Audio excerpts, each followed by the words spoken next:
நம்ம halfly exam revise பண்ணிட்டு இருக்கோம். எதெல்லாம் ரொம்ப இம்பார்ட்டன்ட் கொஸ்டின்ஸ்னு சாப்டர் வைஸ் பார்த்துட்டே இருக்கோம். இப்போ 6th சாப்டர் வந்தாச்சு.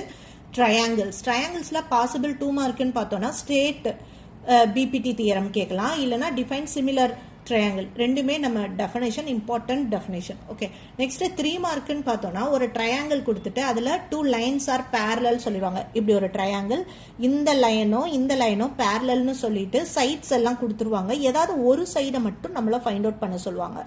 ஓகே, நம்ம இந்த தியரம் யூஸ் பண்ணி நம்ம ஃபைண்ட் அவுட் பண்ணிடலாம். Next show triangle with sides.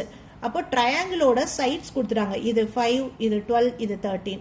இது ஒரு ரைட் ஆங்கிள் ட்ரையாங்கிளா இருக்கும்னு சொல்லியிருக்காங்க. அப்போ ரைட் ஆங்கிள் ட்ரையாங்கிளா இருக்கணும்னா நமக்கு ஒரு ரூல் இருக்கு. அந்த ரூலை மட்டும் சாட்டிஸ்ஃபை பண்ணிட்டோம்னா, வெரிஃபை பண்ணிட்டோம்னா yes this triangle is a right angle ட்ரையாங்கிள்னு சொல்லிடுறோம். Next 5 mark. இங்கே வெறும் டெஃபினேஷன் ஸ்டேட்மெண்ட் மட்டும் படித்தோம், இங்கே ப்ரூவோட படித்தோம்னா அதுதான் 5 மார்க். அதே மாதிரி பித்தகோரஸ் தியரமும் important. Next construct similar triangle of scale factor 3 or 5.